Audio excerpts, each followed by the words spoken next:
Hi ಎಲ್ಲರಿಗೂ ನಮಸ್ಕಾರಗಳು ಅಂತ ಹೇಳ್ತಾ ಈಗಂತೂ ಎಲ್ಲ ಕಡೆ ಚಳಿನೇ ಸುದ್ದಿ ಆಗ್ಯದ. ಈ ಚಳಿಗೆ ಸಂಜೆ ಚಾ ಜೊತೆ ಏನಾದರೂ ಕ್ರಿಸ್ಪಿ ಚಟ್ಪಟ ಸ್ನ್ಯಾಕ್ಸ್ ತಿನ್ಬೇಕಂಥೇಳಿ ಎಲ್ಲರಿಗೂ ಅನ್ನಿಸ್ತಿರ್ತದ. ಹಂಗಿದ್ರೆ ಈ ಥರ ಹೊಸ ರುಚಿ ಕೊಡುವಂತಹ ಚಟ್ಪಟ ಅವಲಕ್ಕಿನ ಮಾಡಿಡ್ರಿ. ನಿಮ್ಮ ಈವ್ನಿಂಗ್ ಟೀ ಟೈಮ್ನ ಎಂಜಾಯ್ ಮಾಡಿರಿ. ಮೊದಲಿಗೆ ನಾವಿಲ್ಲಿ ತೆಳು ಅವಲಕ್ಕಿನ ತೊಗೊಂಡು ಅದನ್ನು ಕ್ರಿಸ್ಪಿ ಮಾಡ್ಕೊಳ್ಳೋನು, ಆಮೇಲೆ ಒಗ್ಗರಣೆ ಹಂಗೆ ಹಾಕೊಳ್ಳೋದು ಅಂಥೇಳಿ ನೋಡ್ಕೊಂಬರೋದು. ಮೊದಲಿಗೆ ಒಂದು ಕಡಾಯಿನ ತಗೋರಿ. ಕಡಾಯಿ ಆದಷ್ಟು ದಪ್ಪ ಇರಬೇಕು, ಇರಲಿಲ್ಲ ಅಂತಂದರೆ ಅವಲಕ್ಕಿ ಹೊತ್ತು ಹೋಗ್ಬಿಡ್ತದೆ.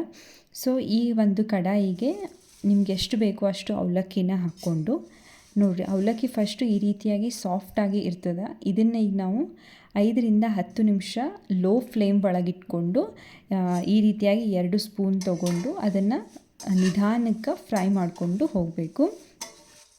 ಈ ರೀತಿ ಮಾಡೋದ್ರಿಂದ ಎಣ್ಣೆನೂ ಜಾಸ್ತಿ ಹತ್ತೋದಿಲ್ಲ ಮತ್ತು ಅವಲಕ್ಕಿನೂ ಕ್ರಿಸ್ಪಿಯಾಗಿರ್ತಾವೆ. ಭಾಳಷ್ಟು ಜನ ಅವಲಕ್ಕಿ ಹಚ್ಚಿದ ಮೇಲೂ ಈ ರೀತಿಯಾಗಿ ಫ್ರೈ ಮಾಡ್ಕೋತಾರೆ. ಆದರೆ ಆವಾಗ ಅವಲಕ್ಕಿ ಜೊತೆ ಮಸಾಲಾನೂ ಇರೋದ್ರಿಂದ ಮಸಾಲಾನೂ ಅವಲಕ್ಕಿ ಜೊತೆ ಫ್ರೈ ಆಗಿಬಿಡ್ತದೆ.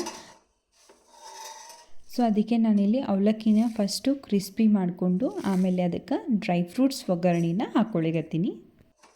ಈಗ ಸುಮಾರು ಒಂದು 10 ನಿಮಿಷ ಆಯಿತು ನಾನಿದು ಅವಲಕ್ಕಿನ ಫ್ರೈ ಮಾಡಲಿಗತ್ತು. ಅವಲಕ್ಕಿ ಕರೆಕ್ಟಾಗಿ ಕ್ರಿಸ್ಪಿ ಆಗ್ಯಾವ. ಈಗ ಇದನ್ನು ಇನ್ನೊಂದು ಪಾತ್ರೆಗೆ ಟ್ರಾನ್ಸ್ಫರ್ ಮಾಡಿಕೊಂಡು ಅದೇ ಒಂದು ಪಾತ್ರೆಗೆ 4 ಟೇಬಲ್ ಸ್ಪೂನ್ ಆಗುವಷ್ಟು ಎಣ್ಣೆಯನ್ನು ಹಾಕ್ಕೊಳ್ಳೋಣ. ಕಡಾಯಿ ಆಲ್ರೆಡಿ ಬಿಸಿನೇ ಇರೋದ್ರಿಂದ ನಾವು ನೆಕ್ಸ್ಟ್ ಪದಾರ್ಥನ ಆ್ಯಡ್ ಮಾಡ್ಕೋಬೋದು. ಫಸ್ಟಿಗೆ ಇಲ್ಲಿ ಇದಕ್ಕೆ ನಿಮ್ಗೆ ಎಷ್ಟು ಬೇಕೋ ಅಷ್ಟು ಶೇಂಗಾ ಅಥವಾ ಕಡಲೆ ಬೀಜನ ಹಾಕ್ಕೊರಿ.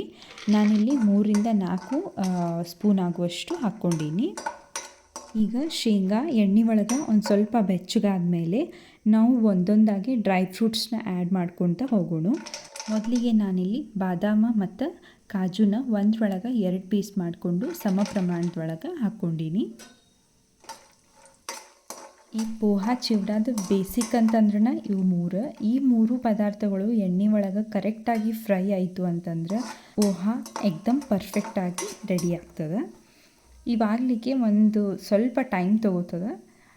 ಈ 3 ಪದಾರ್ಥಗಳು ಇನ್ನೇನು ಫುಲ್ ಫ್ರೈ ಆಗ್ಲಿಗತ್ತವ ಅಂಥೇಳಿ ಅನ್ನಿಸ್ದಾಗ ಸಣ್ಣದಾಗಿ ಕಟ್ ಮಾಡಿ ಇಟ್ಕೊಂಡಿರುವಂಥ ಒಣ ಕೊಬ್ಬರಿನ ಆ್ಯಡ್ ಮಾಡ್ಕೋಬೇಕು. ಒಣ ಕೊಬ್ಬರಿ ಒಂದು ಸ್ವಲ್ಪ ಬೇಗನೆ ಫ್ರೈ ಆಗಿಬಿಡ್ತಾವೆ. ನೆಕ್ಸ್ಟ್ ಎಲ್ಲ ಪದಾರ್ಥಗಳು ಒಂದು ಸ್ವಲ್ಪ ಗೋಲ್ಡನ್ ಬ್ರೌನ್ ಬಂದಮೇಲೆ ಇದ್ರೊಳಗೆ ಕಿಸ್ಮಿಸ್ನ ಹಾಕ್ಕೋರಿ.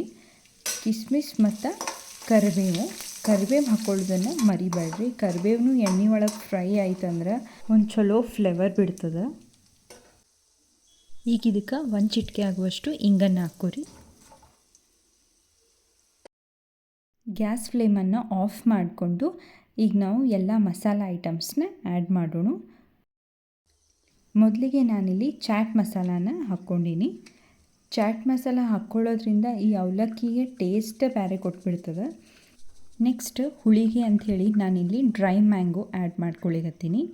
ಒಂದು 1/2 ಟೀ ಸ್ಪೂನ್ ಆಗುವಷ್ಟು ಡ್ರೈ ಮ್ಯಾಂಗೋ ಸಾಕು. ಖಾರಕ್ಕೆ 1 ಟೀ ಸ್ಪೂನ್ ಆಗುವಷ್ಟು ಅಚ್ಚ ಖಾರ ಪುಡಿನ ಹಾಕ್ಕೊಂಡೀನಿ. ನಿಮ್ಗೆ ಎಷ್ಟು ಖಾರ ಬೇಕು ನೋಡಿಕೊಂಡು ಖಾರ ಪುಡಿನ ಹಾಕ್ಕೋರಿ. ನೆಕ್ಸ್ಟ್ ಇಲ್ಲಿ ಬ್ಲ್ಯಾಕ್ ಸಾಲ್ಟನ್ನು ಹಾಕ್ಕೋರಿ. ನಾನಿಲ್ಲಿ ಬ್ಲ್ಯಾಕ್ ಸಾಲ್ಟ್ ಮತ್ತು ವೈಟ್ ಸಾಲ್ಟ್ ಎರಡೂ ಹಾಕ್ಕೊಂಡೀನಿ. ಬ್ಲ್ಯಾಕ್ ಸಾಲ್ಟ್ ಇರಲಿಲ್ಲ ಅಂತಂದ್ರೆ ಪಿಂಕ್ ಸಾಲ್ಟನ್ನು ಹಾಕ್ಕೋಬೋದು, ಅದ್ರ ಜೊತೆ ವೈಟ್ ಸಾಲ್ಟ್ನೂ ಹಾಕ್ಕೋಬೋದು. ಸ್ವೀಟ್ನೆಸ್ಗೆ ನಾನಿಲ್ಲಿ ಸಕ್ಕರೆನ ಪುಡಿ ಮಾಡಿಟ್ಕೊಂಡು ಹಾಕ್ಕೊಂಡೀನಿ. ಈಗ ಆ್ಯಡ್ ಮಾಡ್ಕೊಂಡಿರುವಂತಹ ಎಲ್ಲ ಪದಾರ್ಥಗಳನ್ನು ಒಂದು ಸತಿ ಮಿಕ್ಸ್ ಮಾಡ್ಕೊರಿ. ಕಡಾಯಿ ದಪ್ಪ ಮತ್ತು ಬಿಸಿ ಇರೋದ್ರಿಂದ ನಾನಿಲ್ಲಿ ಗ್ಯಾಸ್ ಫ್ಲೇಮನ್ನು ಇನ್ನೊಂದು ಸತಿ ಆನ್ ಮಾಡ್ಕೊಂಡಿಲ್ಲ. ಅದು ಇದ್ದು ಬಿಸಿ ಒಳಗನ ನಾನು ಅದನ್ನು ಫ್ರೈ ಮಾಡ್ಕೊಂಡೀನಿ. ಈಗ ಫ್ರೈ ಮಾಡಿಟ್ಕೊಂಡಿರುವಂಥ ಅವಲಕ್ಕಿನ ತೊಗೊಂಡು ಅದರೊಳಗೆ ಆ್ಯಡ್ ಮಾಡ್ಕೊರಿ.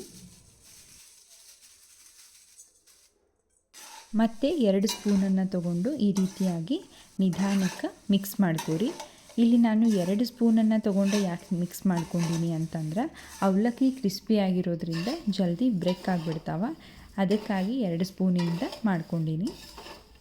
ನೋಡಿರಿ, ನೋಡ್ತಿದ್ದಂಗೆ ಅವಲಕ್ಕಿ ಕಲರು ಎಷ್ಟು ಬೇಗ ಚೇಂಜ್ ಆಯಿತು ಅಂಥೇಳಿ. ನಾನಿಲ್ಲಿ ಈ ಸ್ಟೇಜ್ ಒಳಗೆ ಇದಕ್ಕೆ ಒಂದು ಸ್ವಲ್ಪ ಮೆಂತ್ಯ ಹಿಟ್ಟನ್ನು ಹಾಕ್ಕೊಂಡೀನಿ. ಮೆಂತ್ಯ ಹಿಟ್ಟು ಯಾರ ಮನ್ಯಾಗ ಅವೈಲೇಬಲ್ ಇಲ್ಲ ಅವರು ಪುಟಾಣಿ ಹಿಟ್ಟನ್ನು ಸಹ ಹಾಕ್ಕೋಬೋದು.